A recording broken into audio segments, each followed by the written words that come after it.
Okay, so this is going to be a little bit different style of movie breakdown slash review because, well, this is just a different movie altogether. I saw Dune Part 2, and there is almost too much for me to talk about. I could talk about this for probably an hour, if not more, but I'm going to try and be as concise and short as possible just to get my main points through to you guys, because I know you don't have all day, I don't have all day, but I want to talk to you guys about Dune Part 2. And let me just preface this by saying, in high school, in middle school, whatever, when we had books to read for class, okay, I was not reading those books. I was looking up the Spark Notes. I read maybe 1 to 5 total books in my entire middle school, high school career. But now, as a young adult, I've watched Dune Part 1, Dune Part 2, and this movie, both of these movies actually, but most importantly Part 2, has caused me to pick up a book again. I read most of the first book when the first movie came out, but lost interest along the way.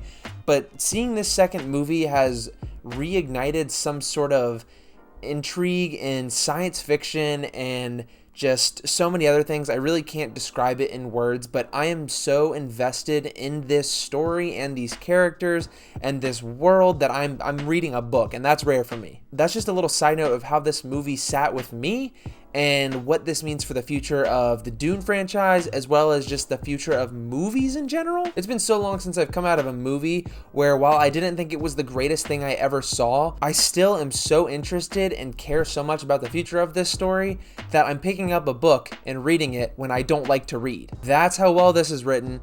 That's how interesting these characters are. That's how engrossing this story is, as well as just the world and worlds that they've created. I know the Dune books came out in like the 60s, and Star Wars was heavily inspired by Dune. In fact, George Lucas took a lot from Dune, and maybe that's why I even like it so much. But this feels like the next big thing. We've got the big Marvel movies that took over the world. We have Star Wars that took over the world, and the amount of people talking about Dune seems like this is the next thing that's going to be taking over. This movie is doing astoundingly well right now, and people are comparing it to Empire Strikes Back in terms of sequels. I have to be honest, do I think this is the greatest sequel of all time, or do I think it is greater than Empire Strikes Back?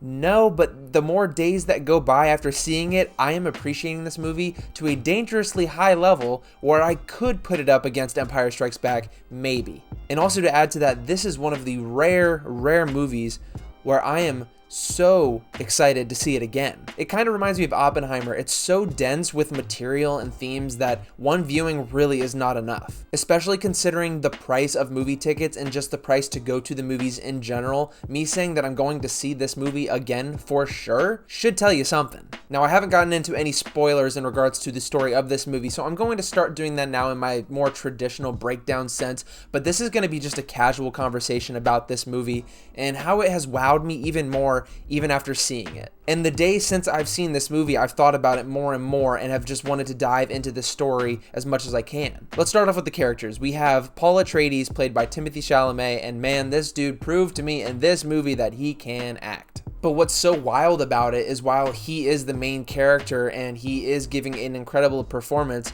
it's how he raises up his supporting cast that just blew me away. We saw Zendaya as Chani in the first movie for, only a little bit, but she is taking one of the main character roles in this film, and Timothée Chalamet's Paul Atreides rises her up and makes her almost just as important, in my opinion. And it's not just her. This happens with almost every character in the movie. This feels like the 5th installment of this franchise, with the world that they've built, with the relationships between heroes, villains, enemies, whatever. This does not feel like number 2, which I can understand why people are now calling it the Empire Strikes Back of the generation. I think one of the most interesting things is the caliber of actors and actresses that are in this film don't really flaunt the fact that this person is playing that person. And what I mean by that is, I'm seeing these actors play these characters, and I'm enthralled in the world already. Where I see the actor, I think of the character first, not the person. That being said, these actors and actresses give such great performances in this film that these stars are like the stars of the future, in my opinion. I gotta stop saying my opinion. I mean, this is my video, of course it's my opinion. But yeah, let's run through the other characters real quick. Florence Pugh's Princess Irulan is very interesting because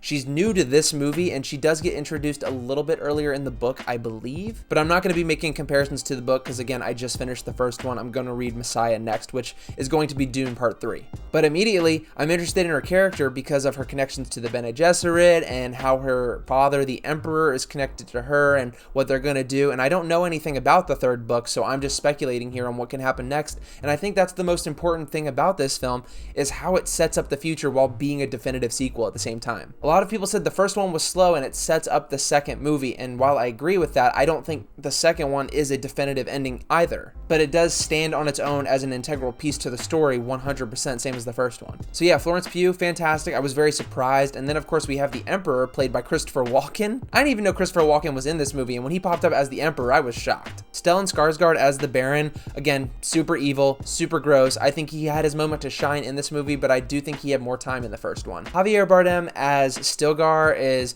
not only one of the biggest memes in the world right now, but just one of the most memorable performances because his character is so lovable. I mean, this dude manages to be funny and serious and caring at the same time. You know, a very sympathetic character who you really side with and want the best for, but at the same time, he's this hard, grizzled fighter. Josh Brolin is great again, and I think his character is very evolved from the first time we saw him in the first movie. And in this movie, Josh Brolin's character, Gurney Halleck, goes up against Dave Batista's Beast Raban. And honestly, I was very impressed by Dave Batista's performance in this film. He's supposed to be this big brute guy, but deep down he's kind of afraid of his family and disappointing his family. Dave Batista plays Beast Raban so well because he doesn't have to say anything in order to get the feeling that he is scared deep down of his own family. It's told in the eyes, in the mood, in the mannerisms, and all that. And while he's not like a main character or anything, I think every actor, regardless of their role in this film, brought it all to the table. Rebecca Ferguson playing Lady Jessica completely transforms from the first movie, and that's kind of what this film does, is transform both Jessica and Paul to different characters, and you feel it. I was kind of scared and skeptical of Lady Jessica in this movie, not knowing what her true motive is, and that's kind of a lot of the movie, to be honest. You're watching this movie, watching this story unfold with Paul, and you know, he's a good guy for most of the film, and then he makes a decision, and he drinks the life water, and things change, but you don't know how much they've changed. You don't know, maybe he is still a good guy, maybe he's made a terrible decision, and it's not as clear cut as a lot of people say it is. There's so much nuance in these characters, every single one of them, and the director and just the film in general lets the audience get more intelligent as the movie goes on. It trusts the audience to remember things in the past, not just things that were explicitly stated, but the rules of the world building itself, the relationships between the characters. It reminded me again of Oppenheimer. It's giving more faith to the audience, being smarter than studios probably think we are. Not all the questions need to be answered. You're perplexed by the questions that the movie's asking, and you're not given a definitive ending. So much stuff actually happens in this movie, from Paul becoming a Fremen himself and kind of seeing his future and trying to avert certain outcomes, but at the same time him averting those means it's going to happen. A lot of future-y past type things,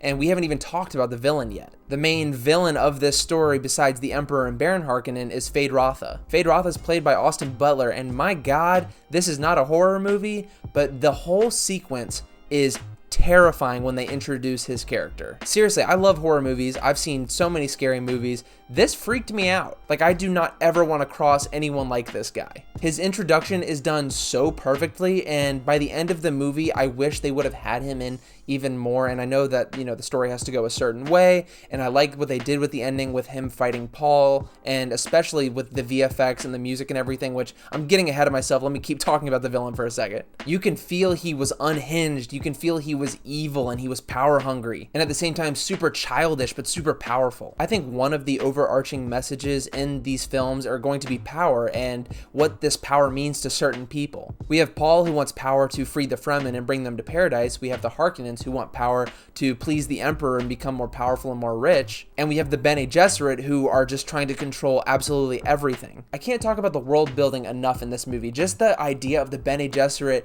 setting things thousands of years ago and planting religions, that way people believe something's going to happen. It's all planned. It's not just a fake thing. It's actually set in stone. It's such an interesting concept and so creative, and I know this is something that's in the book that came out in the 60s, but the way it's presented in the film form is very unique because it's not all spelled out for you. It's not spelled out for you completely in the book either as you're reading it, but the breadcrumb trail is so intriguing because you want to know what happens next and what their plans are. I will say this was one of the most beautiful sci-fi movies that I have seen in terms of visuals, music, and being in the movie. This is one of the most immersive movies I've ever seen. Not at any point was I taken out of the movie because of bad CGI or earthly elements that we see in our real world. This felt like what Star Wars was originally. Every cup, every piece of clothing, everything feels foreign, everything feels like it's from outer space, and this is just sci-fi at its highest potential. And if this is setting the bar, I can't imagine what movies, and especially the sequel to this movie, are going to look like, sound like, and feel like. One of my favorite parts of the movie is at the end when we have the fight between Feyd-Rautha and Paul,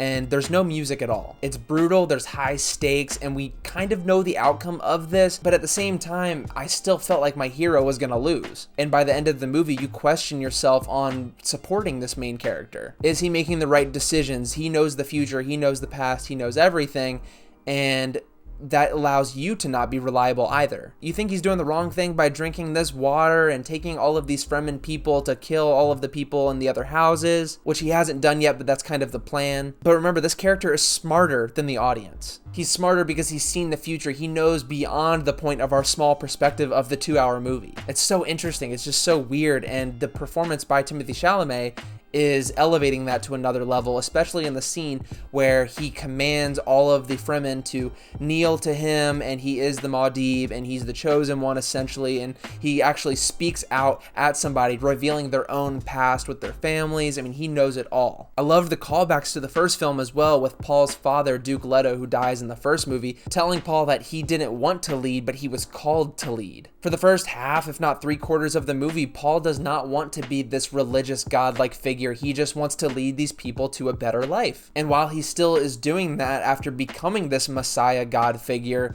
who knows where that's going to end? I personally don't know because I haven't read the books, but I want to read now because the way they set this story up is so interesting. The number of characters that are introduced in this film and will be introduced in the future are probably enormous, considering this is just one giant chess game played by Paul Atreides. It feels like every single character is significant and has a specific role to play. Again, I don't know anything about the third movie yet. I'm about to start the book. I know this wasn't a typical breakdown of a movie, but I just think I had more to say about just the impact that this movie probably will have on pop culture. I'm seeing so many more people interested in this film and the sci-fi genre and what this film is doing for the whole industry. People are talking about this movie, and not just the film nerds like me or the movie buffs, but just the people on the street. And not just the people on the street, but the people who read the books back in the 60s. And like I said, the charismatic and prominent actors that are playing these characters are doing it such justice that I feel like